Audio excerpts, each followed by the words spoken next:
crois que je vous avais annoncé 3 mots pour étayer notre propos sur vivement le ciel. Et je vous avais parlé de voir, aimer et béatitude, joie éternelle. 3e grande partie. Au ciel, nous serons dans la béatitude.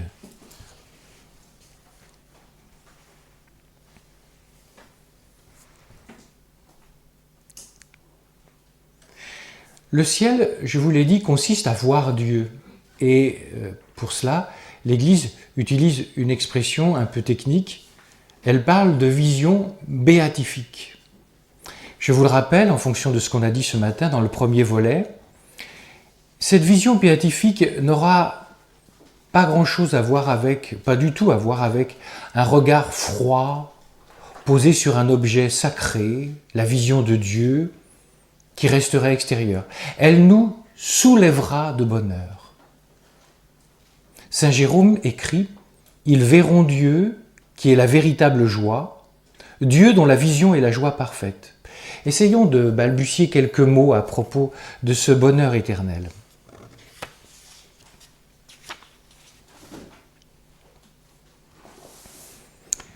Tout d'abord, une plénitude de joie, et nous allons développer.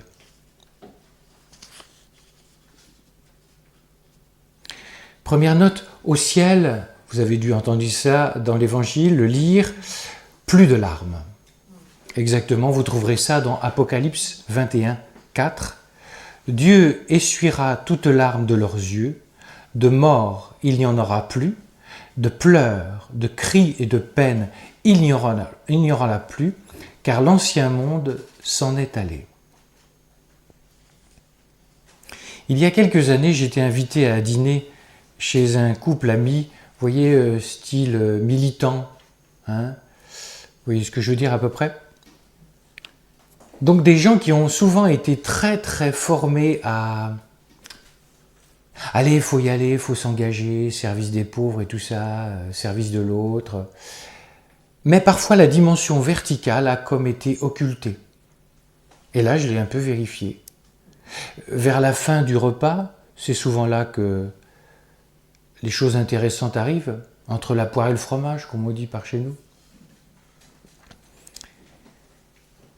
Et là, j'ai été un peu surpris, parce que c'est des amis, hein. Ah, ça m'a fait un peu de peine. Ils sont venus à parler, on est venu à parler de choses un peu sérieuses, du ciel, tout ça. Et je les laisse parler, et ils m'expriment que pour eux, le ciel, ce serait une vie terrestre améliorée, quoi. C'est tout. Les ennuis et les peines demeureraient, sauf que ça diminuerait un petit peu, quoi. Ça vous donne envie d'aller dans ce Club Med amélioré? Moi, j'avoue, je comprends qu'ils ne soient pas pressés de s'y rendre. Hein. Il n'y aura plus de larmes, hein, plus de peine. L'ancien monde s'en est allé. Deuxième note. Joie de l'amour, joie de la vérité.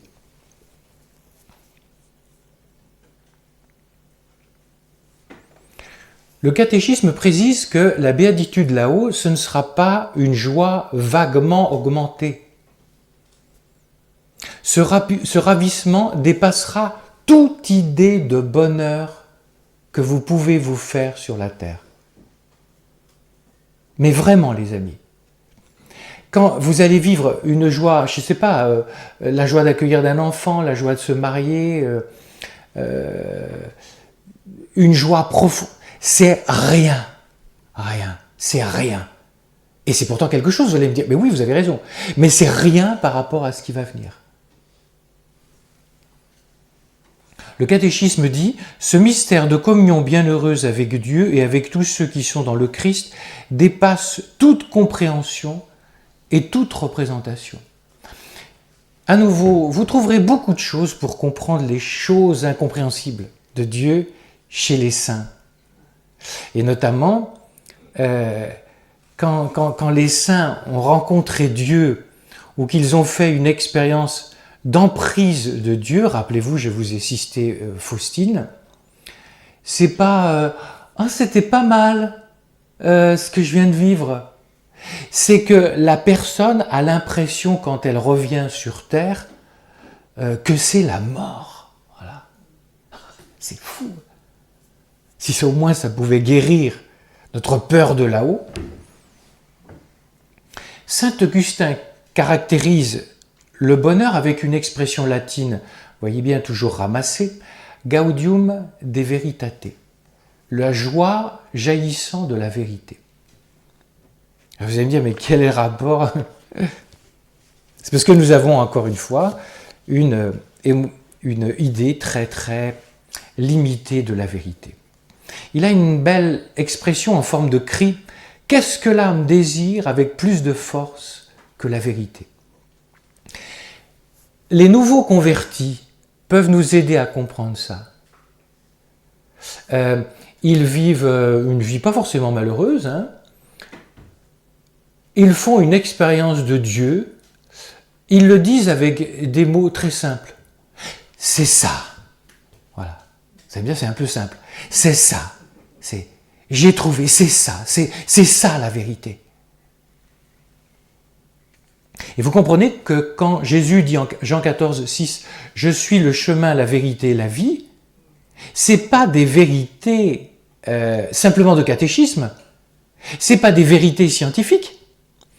Ça aide à comprendre lorsque l'Écriture dit « Lorsque nous irons au ciel, nous connaîtrons Dieu comme nous sommes connus. »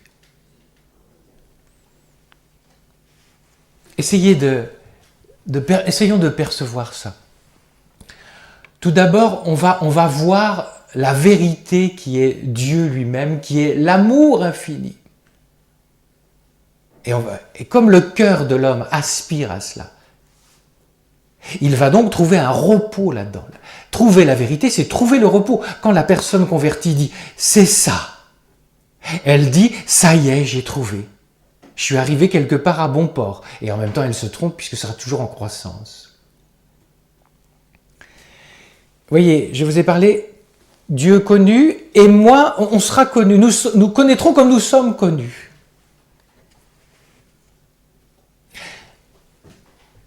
Au Canada,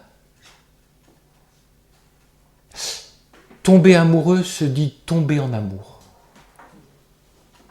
Comme si ça vous tombe dessus. Avez-vous remarqué que catho, non catho, quelle est l'expérience? Ça m'arrive de vous citer un peu par taquinerie des chansons qu'il y a sur... Bon, enfin, c'est la vitrine du monde, hein. C'est intéressant parce que c'est la vitrine du monde. Elle est pas terrible. Bon. Mais quand une personne se découvre aimée, elle découvre qui elle est. Et là, tu vas te découvrir infiniment aimé par le Dieu de vérité. Et donc, tu vas te connaître en profondeur. Tu vas, entre guillemets, t'aimer en profondeur de l'amour même de Dieu. 1 Corinthiens 13, 12. Nous voyons à présent dans un miroir, en énigme, je vous ai dit, entouré d'un halo d'obscurité. Mais alors, au ciel, ce sera face à face. À présent, dit saint Paul, je connais comme un enfant, d'une manière partielle. Alors, au ciel, je connaîtrai comme je suis connu. Et là, je peux vous dire que, vous savez, aujourd'hui, on use et on abuse, à mon avis, un peu de discours sur la guérison intérieure. La suprême guérison intérieure, je vais vous dire, ce sera le purgatoire. Et donc, je dis cela parce que c'est un évêque avec qui je déjeunais, là, il y a quelque temps, mais par pur hasard, comme ça. Il dit, ça m'inquiète parfois, il dit, parce qu'il était responsable à un moment d'une maison de retraite, où on prêchait des retraites, il me disait, je vois des gens, ils courent après toutes les sessions de guérison intérieure. Voilà, il y a un problème, c'est-à-dire que il faudra vivre avec des choses difficiles dans sa vie. Moi, je vais vous donner un truc qu'il me semble avoir vécu un peu. Chacun a des choses difficiles dans sa vie, hein, pas forcément catastrophiques. Il y a un seuil dans la vie humaine et chrétienne où il y a une pacification énorme qui se passe, c'est quand tu recueilles tout ce que tu as vécu, de joyeux comme de douloureux, et tu dis un grand oui là-dessus. Et ce qui reste, tu le transformes en offrande. Je vous dis ça parce que, bon, comme les sessions de guérison intérieure sont multiples, vous ne pouvez pas savoir d'où ça vient, mais je ne me rappelle même plus d'ailleurs de quel type de session, si c'est ignatien, dominicain, charismatique, je ne sais plus. En tout cas, j'ai reçu un jour, je l'ai su à la fin, je prêchais une retraite sur Sainte Thérèse de Lisieux. Or, vous avez dû comprendre qu'une des veines de Thérèse de Lisieux, c'est l'offrande.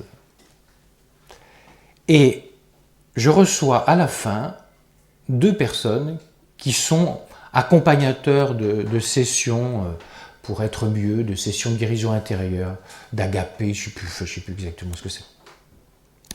Et elles me disent, donc elles ont un peu de bouteilles, beaucoup plus de bouteilles que moi, beaucoup plus d'expérience que moi dans le domaine, et elles me disent « Ah mon père, vous nous avez donné une clé, on a compris maintenant, moi ça me paraissait pourtant une évidence, qu'il y a un moment où on va faire le tour de tout ce qui nous fait souffrir, ça va? On va faire, comme on dit, anamnèse. Mais il y a un moment, il y a des choses qui vont demeurer. Alors qu'est-ce qu'on fait avec tout ça? Eh bien, on le transforme en un feu de joie. Ça continue à faire mal, mais du fait que c'est dans un feu de joie, ça fait beaucoup moins mal. Et ça fait même peut-être à certains moments pas mal du tout parce que c'est devenu de la joie. Et là, les amis, il y a une vitesse turbo qui va s'enclencher dans votre vie spirituelle. Je vous ai dit ça au début de la retraite. Revisitez les choses difficiles que vous avez pu vivre sans le bon Dieu. Et puis demandez-lui la grâce de les revivre avec lui, avec son amour. Qu'est-ce que c'est la guérison intérieure? C'est en fait extrêmement simple. C'est là où il y a eu des choses difficiles qui ont été vécues sans l'amour, sans l'abandon. Jésus dit, viens, on va refaire le tour du propriétaire. Viens, je vais descendre dans tes bas-fonds, là où tu as, dans le garage, tu sais, ça sent un peu le renfermé.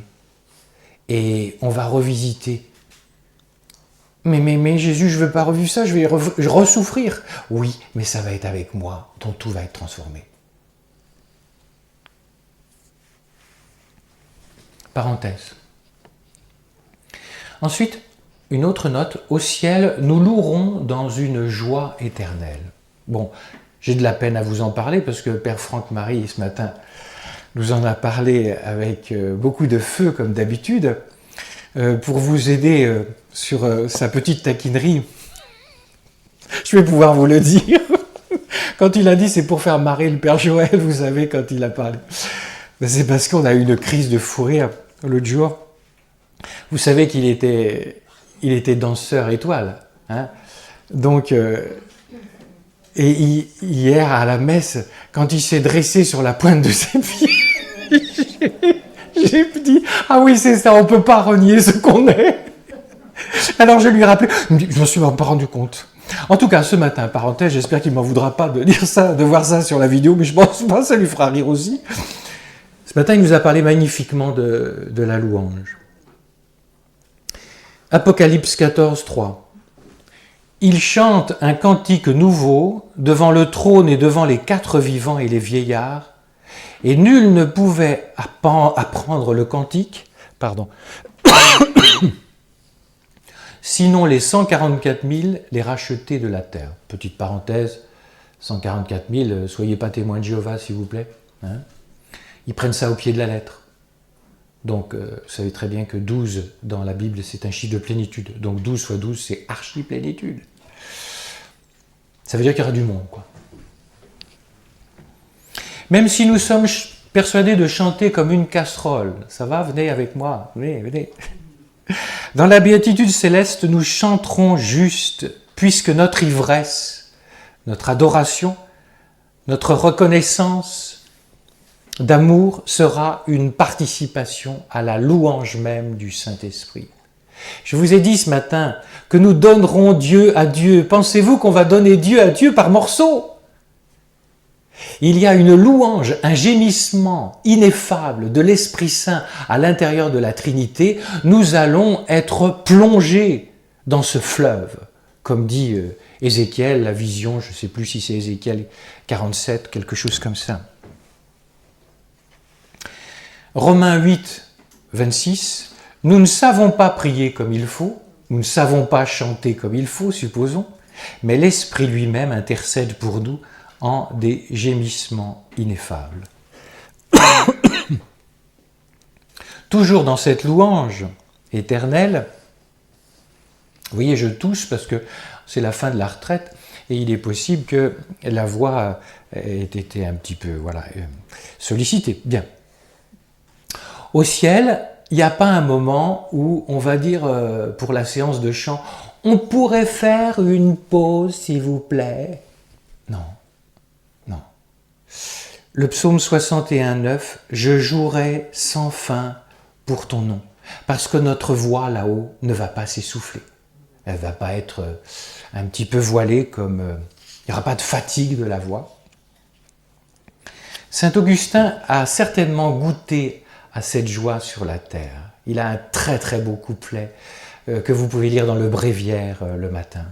Il dit « Quelle ne sera pas cette facilité, là où il n'y aura aucun mal, où aucun bien ne fera défaut, où l'on vaquera aux louanges de Dieu qui sera tout en tous, il sera l'achèvement de nos désirs, lui qui sera vu sans fin, qui sera ainsi aimé sans ennui, qui sera loué sans fatigue. Là, nous vaquerons et nous verrons et nous aimerons et nous louerons. Oh, qu'est-ce que ça devait être quelque chose d'entendre les prédications de Saint Augustin. Ça devait fuser, hein? Une petite conséquence concrète, mes amis. Vous allez retourner dans vos paroisses. Vous n'allez peut-être pas avoir forcément la belle liturgie de cette semaine. J'en sais rien. Hein. Peut-être que l'animateur, tout en voulant bien faire, il va chanter faux. Peut-être que le prêtre, comme dirait Monsieur Guy Gilbert avec son langage un peu fleuri, il sera un peu destroy, comme il dit. Voilà. Est-ce que vous allez à la messe en regardant les apparences, le prêtre qui vous branche, l'animateur qui vous fait du bien et puis l'autre c'est consternant? Est-ce que vous savez plonger plus loin que les apparences? Que la liturgie, si pauvre soit-elle, dans une église de campagne où ça chante pas du tout, où le prêtre est très âgé, on comprend pas tout ce qu'il dit parce qu'il n'a pas toutes ses dents, je vous signale que je dis ça pour vous faire réveiller, parce que c'était le cas du curé d'Ars. Je vous signale, sur la fin de sa vie, il était tellement obsédé de l'amour pour ces pauvres, comme on voulait lui piquer des bouts de soutane et les revendre pour... Il dit, je vais vous donner mes dernières dents. Donc il a donné ses dernières dents. Alors, aujourd'hui, je vous dis ça parce que on est obsédé dans l'église par la com, vous comprenez. Si t'as pas les enceintes Bose dans ton église, voilà. Excusez-moi, les prédications du curé d'Ars, avec 100 dents, ça devait être quelque chose au niveau de la com, quoi. Bah oui, mais voilà, il y avait un être devant nous qui était brûlé. Moi, j'aurais bien voulu une seule fois assister à sa messe. Donc toujours, liturgie céleste, liturgie terrestre. Concile Vatican II. Dans la liturgie terrestre, nous participons par un avant-goût à cette liturgie céleste qui se célèbre dans la sainte cité de Jérusalem. Nous chantons au Seigneur l'hymne de gloire en vénérant la mémoire des saints. Nous espérons partager leur société au ciel. Ça serait peut-être bien, ça. En mettre de l'huile dans les rouages. Ah. Bien, c'est la fin, il faut bien se détendre un peu. Un bonheur en croissance.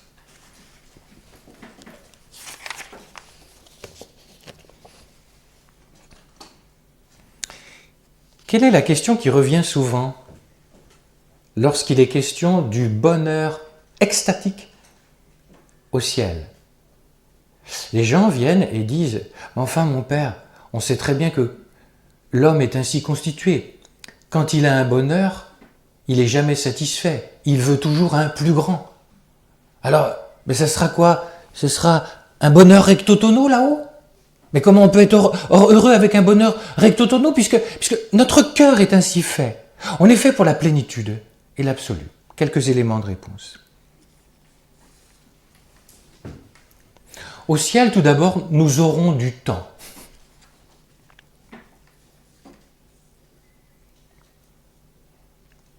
Est-ce que vous connaissez le bon mot de Woody Allen qui touche à notre thème? Il dit « L'éternité, c'est long, surtout sur la fin ». Lorsque nous sommes sur Terre, nous avons l'impression que le temps s'écoule, surtout quand on s'ennuie, de manière interminable. C'est que nous ne vivons pas pleinement l'instant présent. Au ciel, nous serons absorbés par l'éternel présent de Dieu, qui n'est rien d'autre que sa présence d'amour. Saint Thomas, je reconnais avec son langage un peu technique, dit « L'éternité n'est pas autre chose que Dieu lui-même ». Quand je dis que là-haut on aura du temps, oui, le temps ne sera pas décréé. Mais vous comprenez, nous en avons déjà une expérience de la terre qui nous donne de pressentir. Quand vous vivez un moment de bonheur, oh, attends, c'est déjà passé? Et puis vous attendez, voilà. Oh, c'était interminable. Vous voyez qu'il y a un rapport subjectif au temps. Le rapport au temps n'est pas là. Le rapport au temps est là, et il est là. Ou là, comme vous voulez. Est-ce que ça va? Il est à la fois objectif et il est subjectif, humain et temporel.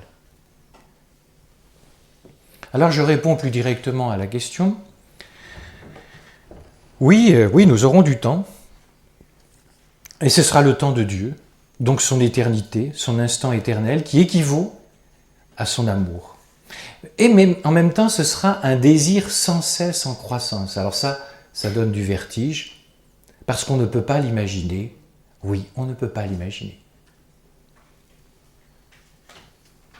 Il sera, notre bonheur au ciel, un désir et une joie sans cesse en progression. Je vais utiliser deux grands saints, un docteur de l'Église et une doctoresse, Thérèse. Saint Irénée, grand-père de l'Église. Autant Dieu est toujours le même, autant l'homme, se trouvant en Dieu, progressera toujours vers Dieu. Dieu ne cessera pas plus de combler et d'enrichir l'homme que l'homme d'être enrichi par Dieu. Petite Thérèse, avec ces mots très simples, elle le chante, je pense, dans un de ses poèmes. Au ciel, toujours enivré de tendresse, je l'aimerai sans mesure et sans loi, et mon bonheur me paraîtra sans cesse aussi nouveau que la première fois. Donc on ne sera pas comme les enfants, quand je dis ça, quand je faisais des mini-camps.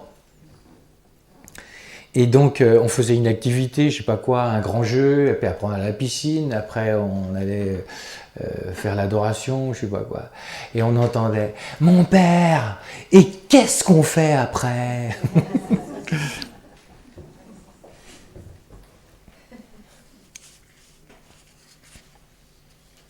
On ne se posera plus ces questions-là. Fini les sales gosses. Comment pourrons-nous, une autre question que peut-être vous vous posez, comment pourrons-nous être heureux au ciel sachant que d'autres seront en enfer? Je vois à votre acquiescement. Alors, c'est une question difficile à répondre. Parce qu'elle demande, à mon sens, de se réhabituer, toujours ma même problématique, à des notions que nous avons laissé tomber et qui sont comme des coquilles vides. Par exemple, la justice de Dieu. Par exemple, l'immutabilité de Dieu, le fait qu'il ne change pas. Alors, je vais essayer de répondre, donner quelques éléments. Je n'ai pas ce titre sous les yeux, mais la thèse de doctorat dont je vous ai parlé, je crois que c'est à la page 578, de Monseigneur Cruyenne, K-R-U-J-E-N, quelque chose comme ça, où il examine les thèses sur un salut universel chez Urs von Balthasar. Pour moi, c'est un des livres les plus puissants. Et là-dedans, j'ai écrit ça avant de lire ce livre et j'ai trouvé d'autres choses chez lui. Si vous voulez, les esprits têtes chercheuses parmi vous qui veulent creuser la question trouveront. Mais je vais essayer de donner quelques éléments.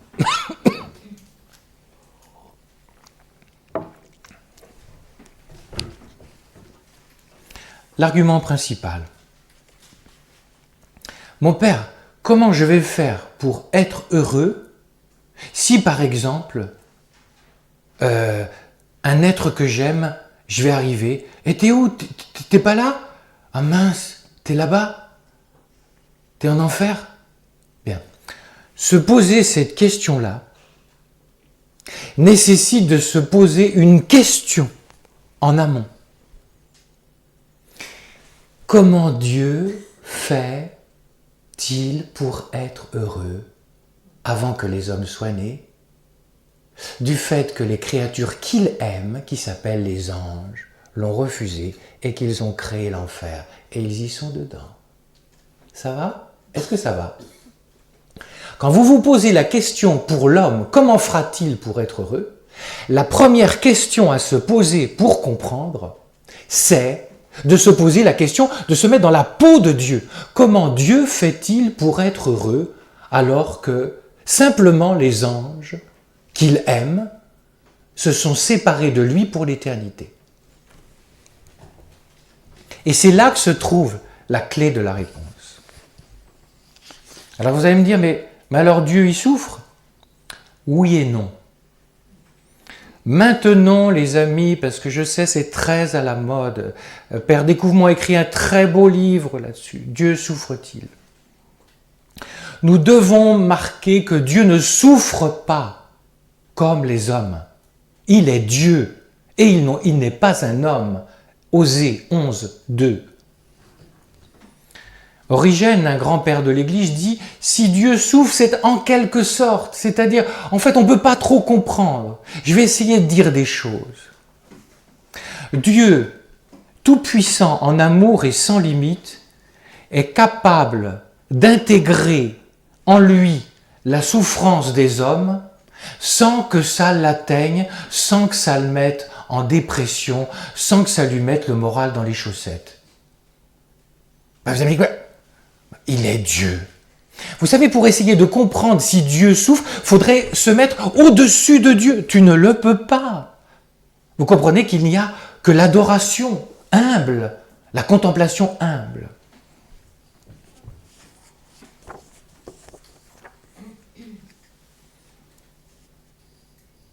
J'ai demandé, peut-être ça fait une erreur de vous dire ça, bon, comme je suis lancé, cette question me taraudait.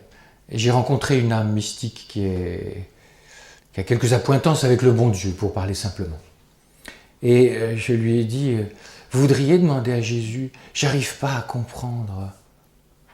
Il souffre ou il souffre pas? Et Jésus, si c'est lui, a répondu, non, Dieu ne souffre pas. Mais il sait, c'est au niveau de la connaissance, il sait la souffrance de l'homme.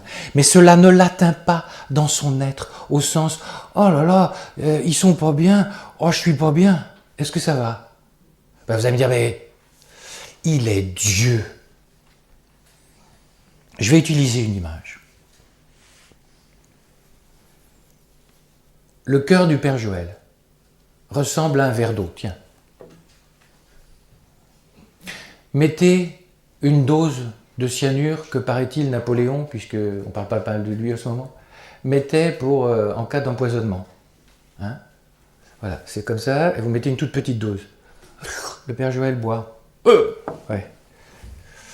Tu m'en donnes pas 5 minutes pour être allongé par terre. Je vais être mort. Le cœur de Dieu, il est juste un peu plus grand que ça. C'est un océan. Tu mets la même dose de cyanure, elle va se diluer. Et Dieu la boira, l'océan. Il ne sera pas atteint. Est-ce que ça t'aide à comprendre? Cette image, je l'emprunte indirectement au pape copte Shenouda III, qui est mort il y a quelques années. Jacques Maritain, ce grand philosophe, théologien, thomiste, peut-être la position est audacieuse, mais elle aide un peu à comprendre ce mystère des mystères. La souffrance existe en Dieu de façon infiniment plus vraie que nous, mais sans nulle imperfection, parce qu'en lui, elle ne fait absolument qu'un avec son amour. Jean-Paul II, reprenant Saint Bernard, dit « Dieu ne souffre pas, mais il y a en lui de la compassion. » Vous souffrez, mes amis? Dieu souffre infiniment plus de vos souffrances que vous.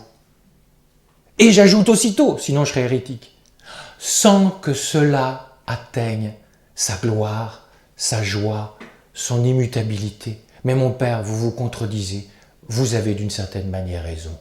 Il faut marier les paradoxes et accepter de rester au seuil du mystère. Alors avançons. Vous voyez, on a pris du recul, on a pris de la hauteur. Dieu est donc capable d'intégrer la souffrance de ceux qu'il ne veut pas qu'ils se perdent. Et pourtant, ça n'atteint pas du tout un seul degré de sa gloire. Alors les élus, mais attention les amis, le face-à-face des béatitudes, vous l'avez entendu, je vous l'ai précisé, c'est un « en lui ». Autrement dit, si la personne devient Dieu par participation, elle va participer à l'être même de Dieu, capable de connaître la souffrance de ceux qui librement ont choisi de se perdre sans que ça les atteigne. Je vous signale que vous trouvez des éléments de l'Écriture sur ce que je viens de vous dire, dans la grande fresque de l'Apocalypse. Il est dit ceci. Vous vous rappelez, il est question de la condamnation définitive avec l'étang de feu, le diable et les damnés. Quiconque adore la bête et son image subira le supplice du feu et du soufre devant les saints anges et devant l'agneau, sans qu'il tombe par terre. Il reste dans l'adoration. Vous allez me dire, parce que c'est ça la question qui est derrière, mais comment marier cette histoire de souffrance et de joie? Jean Guiton interrogeait un jour Marthe Robin,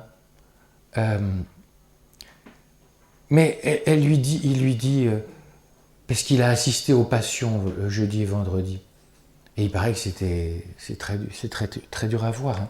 Un évêque est sorti en courant. Il n'a pas pu, il est allé vomir. Je m'excuse de la précision, mais c'est pour vous dire. Comment le douloureux et le délicieux peuvent-ils se marier ensemble, Marthe? Vous dites que vous vivez ces passions, c'est des souffrances atroces, et c'est des joies sublimes, sans nom, presque des joies qui viennent couvrir la croix. Marthe répond.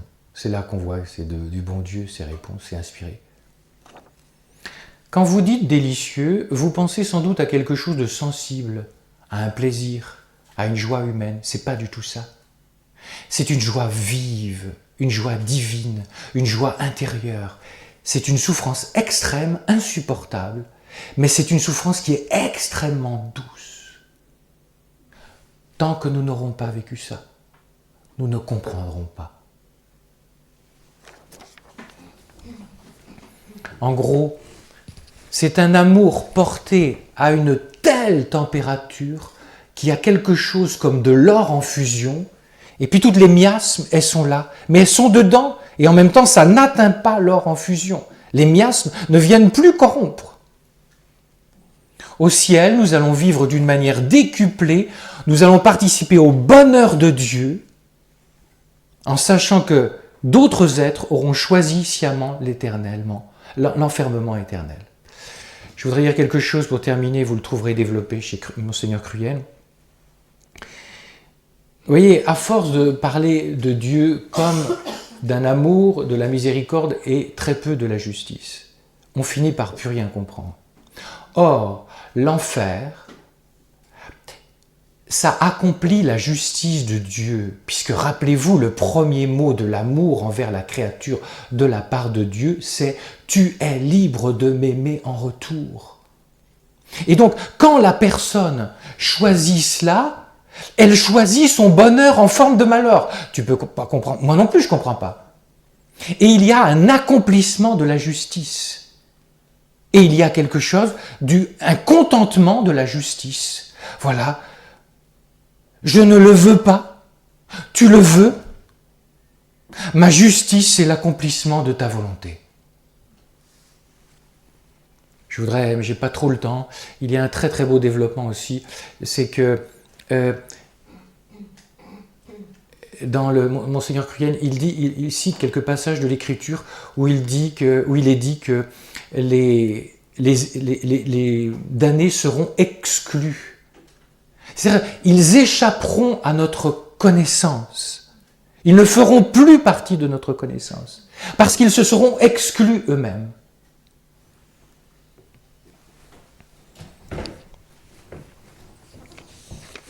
Avançons. Et là-haut, est-ce qu'on sera tous pareils, traités à la même enseigne? Voici le point. Il y aura là-haut une, je m'excuse, je vais jouer sur les mots, donc je vous invite à mettre ça entre parenthèses, une juste inégalité des âmes.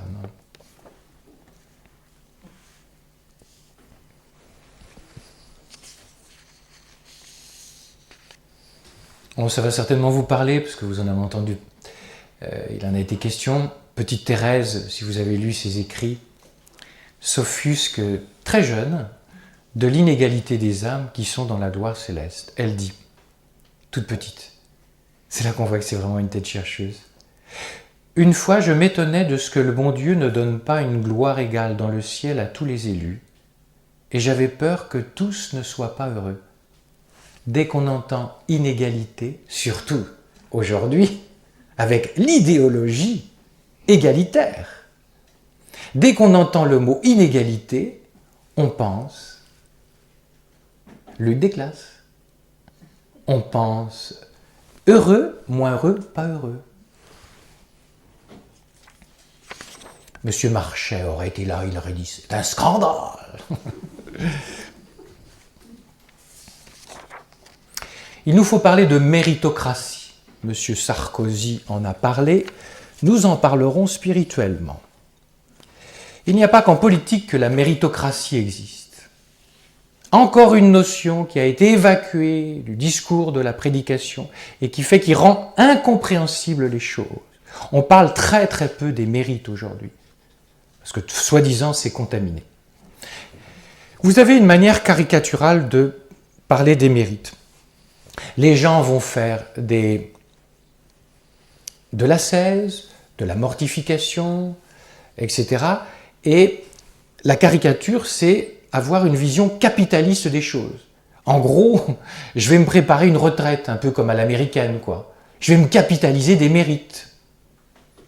Et ils ont raison, ceux qui refusent le mérite, à partir du moment où c'est une obsession capitaliste. Mais il y a une juste notion du mérite.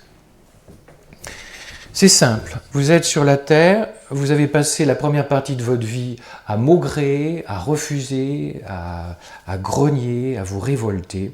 Vous découvrez le bon Dieu et vous essayez d'aimer, vous essayez de vous corriger. Vous accueillez toutes les petites souffrances du quotidien, ne serait-ce que sur l'autoroute, quand je vous ai décrit avec la voiture, voilà. Les trucs, les riens. Et là, vous les changez en offrande. Que se passe-t-il? Regardez, vous allez comprendre tout de suite la méritocratie. Dès que vous faites cela, votre âme s'élargit. Ben, c'est normal. C'est normal. Vous êtes en train de gonfler le ballon. Vous élargissez par plus d'amour. Que fait le Saint-Esprit? Il vient, étant donné qu'il y a plus d'espace, il prend la place. Et au ciel, vous aurez un cœur comme ça, et quelqu'un qui est dans la révolte et qui est passé par le purgatoire, il aura un cœur comme ça. Est-ce que vous comprenez l'inégalité? Et notre petite Thérèse a été très bien éduquée par sa grande sœur Pauline, qui a utilisé une parabole en forme d'image pour lui faire comprendre qu'au ciel, nous ne serons pas tous pareils. J'aurai sans doute pas un siège aussi rembourré que Jean de la Croix. Non, vous voyez ce que je veux dire? Nous ne serons pas tous pareils. Désolé. Mais nous serons tous complètement heureux. Voilà le paradoxe. Alors on va laisser parler Thérèse.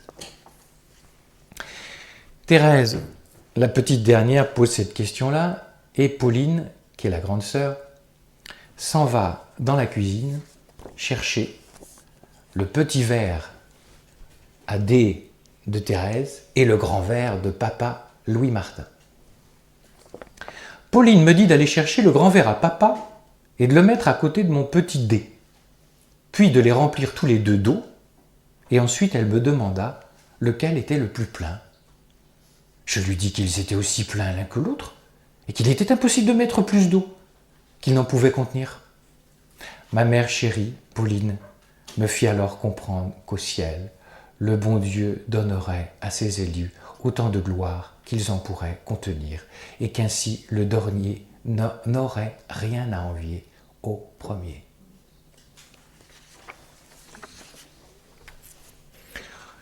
Il y aura des grands saints au ciel qui auront des cœurs hyper élargis, remplis de mérite, dans lequel Dieu va déverser son Esprit Saint à profusion.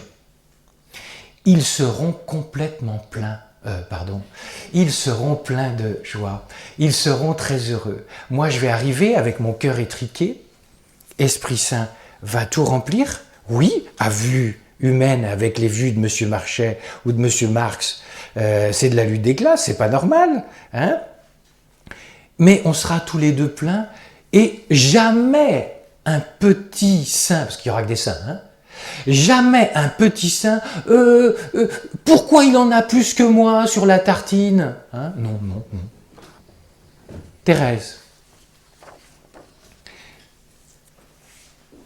Jésus a voulu créer les grands saints pour vous montrer que tout vient de Dieu. Dieu, il ne voit pas les choses comme toi, comme moi. Dieu a voulu créer des grands saints qui peuvent être comparés aux lys et aux roses. Mais il en a créé aussi de plus petits. Et ceux-ci doivent se contenter d'être des pâquerettes ou des violettes, destinés à réjouir les regards du bon Dieu lorsqu'il les abaisse à ses pieds. Voilà, elle pointe le problème de fond. La perfection consiste à faire sa volonté. Il me destine à être un grand saint du ciel, je le veux bien. Il me destine à être un petit saint du ciel, je le veux bien. Car pour Dieu, il n'y a pas de petits et de grands, puisqu'ils sont tous pleins. J'ai compris que si toutes les petites fleurs voulaient être des roses, la nature perdrait sa parure printanière. Les champs ne seraient plus émaillés de fleurettes. Ainsi en est-il dans le monde des âmes, qui est le jardin de Jésus. L'aspect, pardonnez-moi de vous faire rire, enfin de vous dire, l'aspect complètement plein, on sera tous pleins, hein, comme disent les gens dans le rural. Bon, voilà la clé qui va faire que tu acceptes, que Dieu prenne joie à se donner des grands saints. Parce qu'il ne voit pas les choses comme nous. Attention, parce que dès qu'on entend... Ben alors il a ses chouchous là-haut. Il y a ses Non, non, non. Tu es le premier chouchou. Tu es le chouchou de mes rêves. Bien.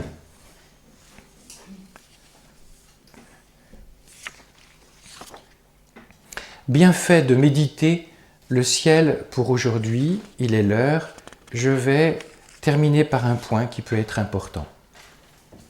Le ciel et le travail de deuil. Et ceux qui connaissent un petit peu pressentent que Thérèse va être notre petite sœur pour éclairer. Le ciel et le travail du deuil, ça tombe bien les amis, demain c'est la fête du Saint-Sacrement. Je vais rapprocher ciel, Eucharistie et travail du deuil. Pourquoi ? Pourquoi tout d'abord rapprocher le ciel de l'Eucharistie ? Tout simplement parce que l'hostie consacrée, c'est Jésus, réellement présent. Et que le ciel, finalement, c'est Jésus, qui ne connaît plus de limites de temps et d'espace. Colossiens 1,17, tout subsiste en lui, Dieu s'est plu à faire habiter en lui toute plénitude. Le génie spirituel de la petite Thérèse, la voilà, à nouveau elle, a très bien compris le lien intime entre l'Eucharistie et le ciel. Et surtout, elle en a expérimenté les bienfaits pour une blessure très profonde, la perte de sa maman, perte trop tôt. Et si vous lisez les écrits, vous voyez à quel point le grabuge que ça a été dans son cœur, elle en est tombée malade, psychiquement quasiment. Je resitue donc, elle a perdu sa maman chérie depuis quelques années, et voici qu'elle parvient à l'âge de sa première communion. Elle dit « Oh, qu'il fut doux le premier baiser de Jésus à mon âme » en parlant de sa première communion. Imaginez la situation. Nous sommes à Lisieux. C'est la première communion. Tous les enfants sont habillés en mariés. Et tout le monde, bien sûr, est entouré de papa et de maman. Et il n'y en a qu'une, semble-t-il, qui n'a que son roi chéri, son papa. Maman n'est pas là puisqu'elle est morte depuis plusieurs années. Thérèse. Tout le monde s'avance, communie, retourne à sa place, se met à genoux, et les enfants sont parfois durs envers eux, entre eux, hein, vous le savez mieux que moi. Ils peuvent être très méchants, et donc très curieux, malsains, tout ce que vous voulez. Arrêtons de les idéaliser. Thérèse pleure, voilà, au retour de la communion. Et que font les autres ? Voilà. Et que se disent-ils ? Ah ouais, je comprends. Elle chiale parce qu'elle n'a pas sa mère. Voilà, c'est ce qu'ils disent. Avec d'autres mots, peut-être.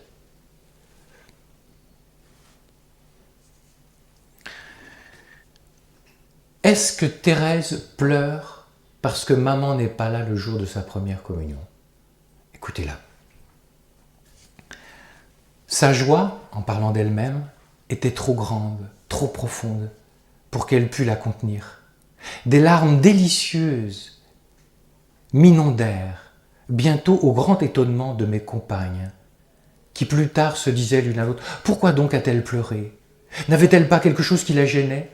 Non, c'était plutôt de ne pas voir sa mère auprès d'elle. » Quel est le motif de la mystérieuse joie de Thérèse ? Et voici, elle s'en explique. « Oh non, l'absence de maman ne me faisait pas de peine le jour de ma première communion. Le ciel n'était-il pas dans mon âme, puisque je venais de recevoir Jésus, et que Jésus c'est le ciel. Et maman n'y avait-elle pas pris place depuis longtemps dans ce ciel ?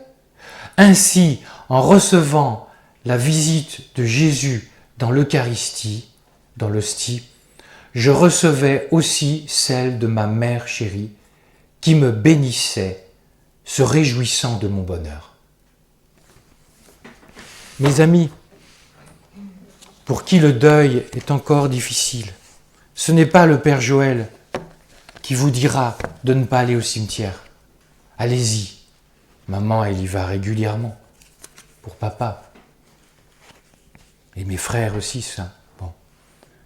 Mais pensons-nous à ce lieu de communion beaucoup plus puissant que le cimetière qui est chaque messe. Chaque messe, le ciel descend dans l'hostie. Et si nos défunts sont en Jésus, ils descendent avec, si je peux parler ainsi. Autrement dit, l'Eucharistie est vraiment le lieu de la communion par excellence avec le Verbe de Dieu, mais aussi avec nos défunts. Il n'est pas possible que vivant à ce niveau l'Eucharistie, le vivant Eucharistie après Eucharistie, il n'est pas possible que cette perfusion, petit à petit, ne vienne pas guérir ce sang blessé d'un deuil qui peine. C'est pas possible. Dieu fera son œuvre.